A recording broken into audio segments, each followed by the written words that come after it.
I was going to do a completely different video today, just completely different, about something unrelated to the topic at hand. But something happened to me this morning before I came to my studio to do this video. What happened was that I talked to a pastor, just a lovely man. This pastor, he's a Ukrainian pastor for a Christian denomination, and we were talking about different things, and he's just salt of the earth. He spoke very, very good English, and we were having a very pleasant conversation, and he said something. He said something that struck me right between the eyes. It was something that really surprised me, okay? And what he said was that he had never seen the ocean.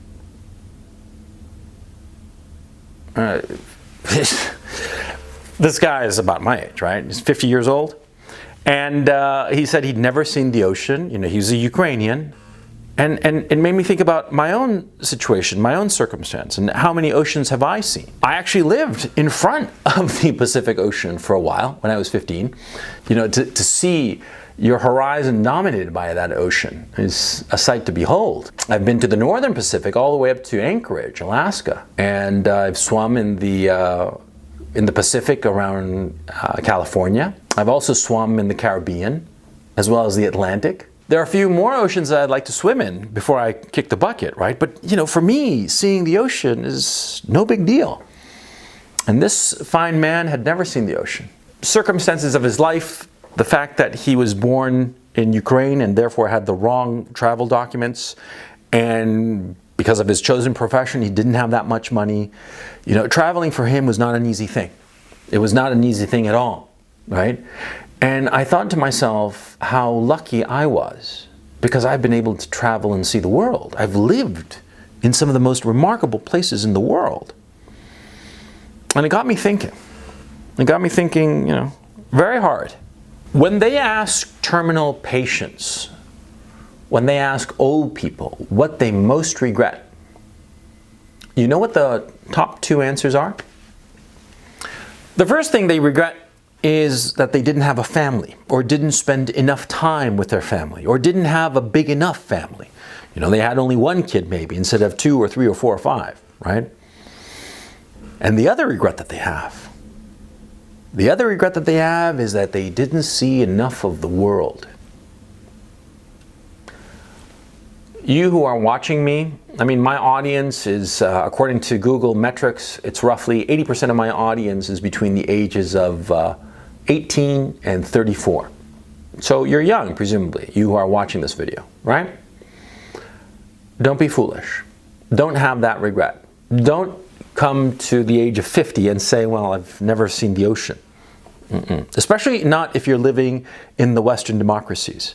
If you're living in Europe, in Canada, the United States, Australia, New Zealand, do you have any idea how fucking lucky you are? Because you got the golden ticket. You got the Western democracy's passport. Any one of those countries that I just mentioned, you can grab that passport and travel anywhere in the world without a visa. You just hop on the plane and show up, and they'll just stamp you, and they'll say welcome, and you can stay for 90 days, no problem. Think of it. Think how lucky you are, right? And the cost is minimal. The cost today of air travel, because we are living at a peak of our civilization. You have to understand that. The society today, our civilization today, it is a peak. It is a peak that will not be repeated. For various reasons, it is unlikely that we will have another period in history where we have such cheap transportation. I'm talking intercontinental transportation, okay? You can hop on a plane right this second. Just go to the airport right now, whatever you're doing, just go to any airport, any major airport in the United States and in Europe. A major airport is not more than a couple of 100 miles away. You get to that major airport and you hop on a plane and you can be on the other side of the globe within 24 hours at minimal cost. Minimal cost being, maybe a couple of grand. If you're going to someplace really obscure at the last minute, yeah, maybe a couple of grand. A couple of grand, come on. Anybody today, any working stiff can put together and scrape together $2,000. It's easy, and you get to that city, that destination, that wherever, And you can go to Airbnb and you can stay at some place for, again, minimal cost. And you can see the world. You can see the world, so why aren't you doing that? Huh? Because you don't have enough money? That's always the excuse. People always say that they don't do something because they don't have the resources, they don't have the money, they don't have this, that, the other. They always need more, you know? No, that's just an excuse, and you and I both know it, see? It's an excuse to not break out of your inertia, because it's understandable. What happens is, to most people, you know, the life that they're living, even when it's unpleasant, even as they bitch about it every day, it's in a weird and perverse way comfortable. Comfortable, and it creates an inertia. And so people don't want to break this inertia. They don't want to leave where they are living.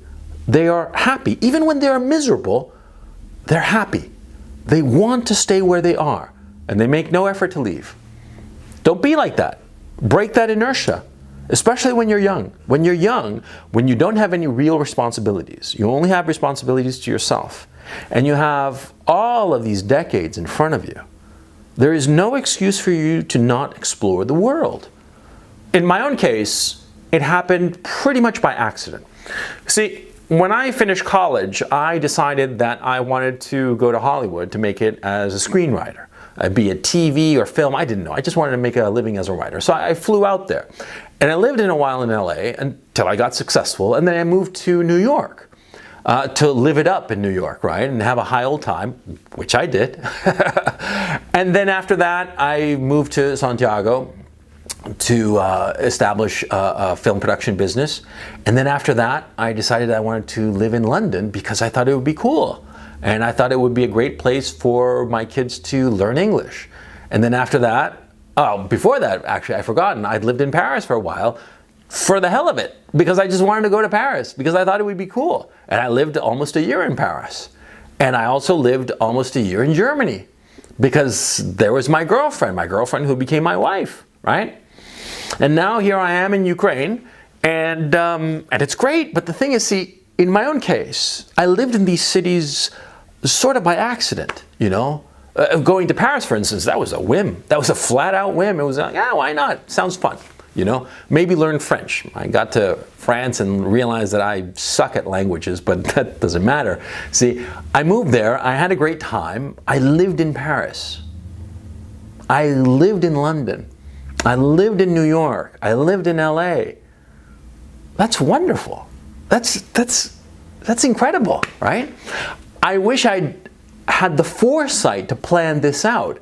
And I count my lucky stars that my whims and fate took me to those different cities. Some of them I hated. I mean, like, for instance, I hated London. I mean, quite frankly, I was there last year, right? And I did a lot of videos for this channel out of London because I fucking hated that city. I hate the Brits. I hate their whole fucking country. I just hated it. But, like, I know that I hate it because I was there. I saw it. I saw it with my own two eyes. Right? I saw it with my own two eyes, then I smelled it with my own two nostrils and tasted it, and I just, and spit it out and left. But I know. And the fact that I know that I don't like it helps me to understand the things that I do like. The fact that I'm living here in Kharkov, right? It's a shitty-ass little city, but it has so many things that London doesn't have. Things that I personally enjoy tremendously, right? And there are other cities that I will go to because now, even though I'm 50, I've already made up my mind that I want to spend some years, at least 2 years, in at least 3 more cities before I kick the bucket, right? Well, that kind of attitude is a good thing because it's only with change that you grow. It's only by experiencing a new environment and adapting to it or failing to adapt to it that you learn more about yourself. You learn more about yourself and you learn more about the world, okay? You learn the quotidian things about living in these cities. Like, for example, like I got to master, you know, what times of day and on what days the garbage truck would pass by in front of my apartment in Paris, because it would wake me up at a certain time. And because it would be so loud, it would wake me up. I wouldn't be able to fall asleep. And so, you know, I adjusted to that circumstance. I learned that kind of quotidian silliness. And I learned other things about myself that are much more important, of course, by living in these cities. See? You only experience growth, you only experience self-knowledge by rubbing up against the world. But if you rub up against the same spot all of your life, the same place, and you just settle there and never move, and never try and go out and see the ocean, well, you're never going to grow, see? And why is growth so important? Why is learning about yourself so important? It's an end in itself. Yeah, sure, it has certain utility, you know. You by knowing yourself and knowing your strengths and weaknesses, you're able to adapt to them and, you know, maximize them in terms of, I don't know, making money or making friends or whatever is important to you, right? Yeah, sure. But see, learning about yourself is an end in itself. It's its own use. You don't need it. It's not utilitarian. It's just the thing that you want. Because it makes you bigger and makes you better. Because as you know yourself, you're able to either fix those deficiencies that you have, or at least put them aside and minimize the negative effects it'll have on your life. You see what I'm saying? I don't think I'm explaining myself very well, but let me flip it around and go in a different direction. There's something so wonderful about being confident that you can handle yourself anywhere, okay? I mean, I live here in Kharkov, right? I don't speak a lick of Russian. I mean, my vocabulary in Russian is spasiba, means thank you, до свидания, which means goodbye, доброе утро, which means good morning, and vodka, which is water, tap water. But that's all I know of Russian, right? And yet I can handle myself. And I feel very confident. I feel very confident that I can handle myself, and most of the people here do not speak English. And so I'm forced to interact with them with sort of like pantomimes. It's sort of like pantomime what I want and sort of like, you know, point and make signs and all the rest of it. And I'm not going to do it here in the video because I'm going to feel ridiculous. But the point is that, see, I get by, and I'm confident that I can get by. And I'm not scared of anything because I've seen enough of the world. I've been to some really shady spots in the world. In fucking Lower Manhattan, even in the late 90s, early 2000s, when it had been gentrified, there were still some shady spots in New York City, okay? And other cities I've been to, and other places I've been to that were shady as fuck, right? Scary, sure. But once you have gone through those shady places and handled yourself, and you came out okay on the other side, maybe a scratch or two, you know, maybe a little bit of a scare or something, but you came out on the other side. It gives you confidence. It gives you confidence to handle yourself wherever you may go, right?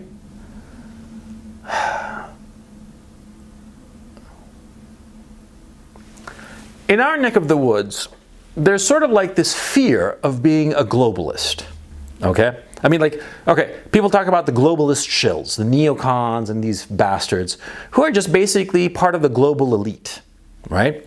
Now, the global elite, we don't really like them for various reasons, because we basically think correctly that they are trying to put down the common man, and that they are interested in turning the whole world into one homogeneous porridge.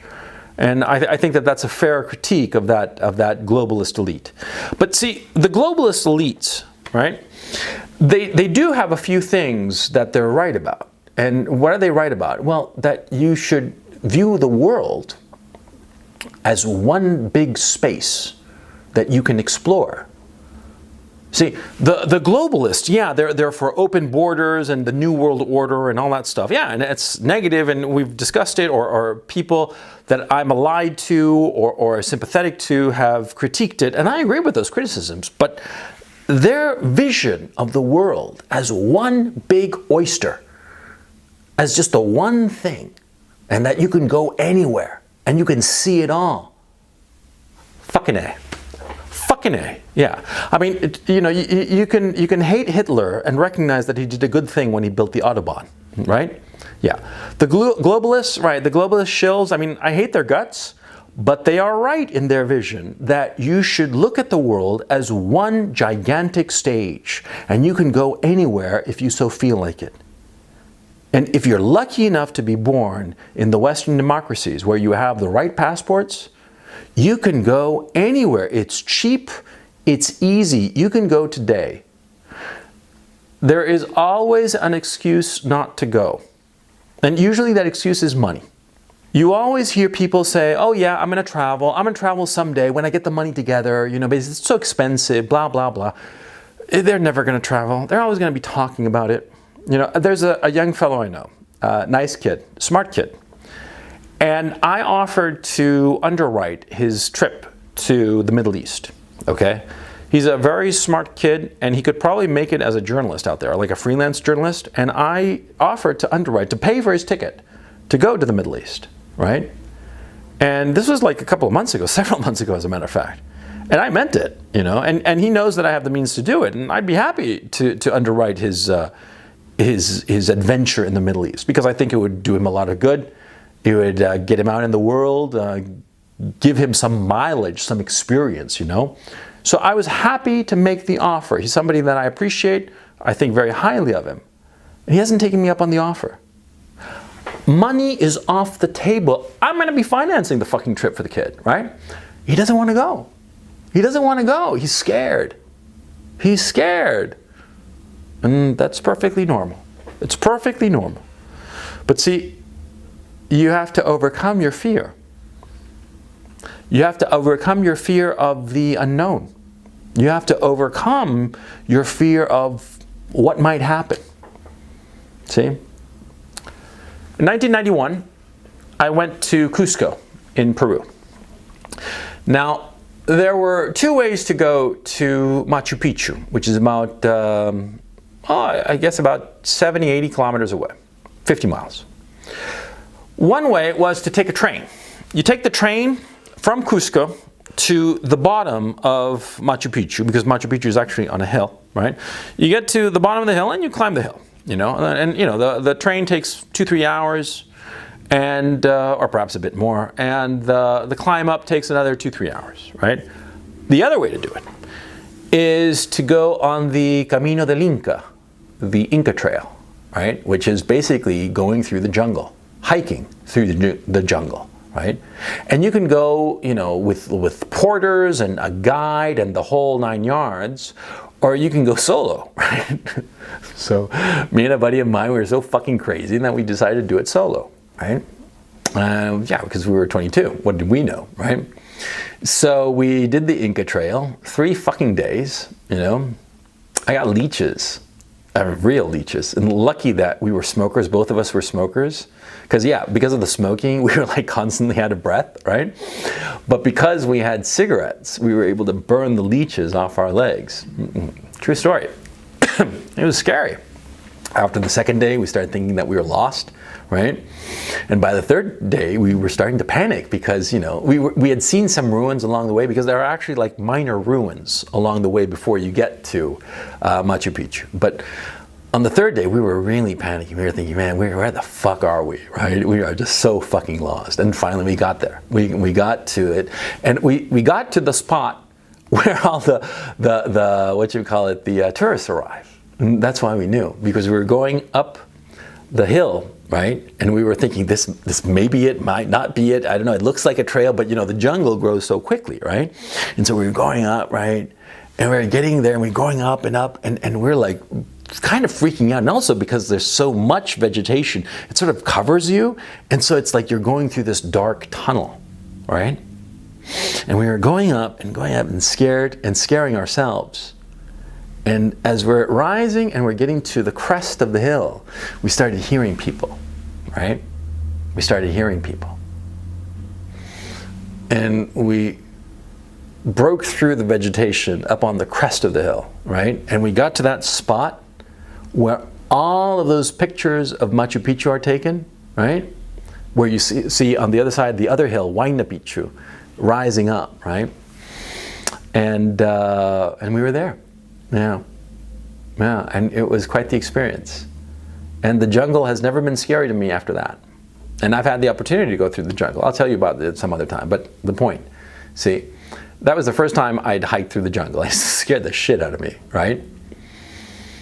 And after that, you know, no problem. I can handle myself, you know, and that happened to me nearly 30 fucking years ago, right?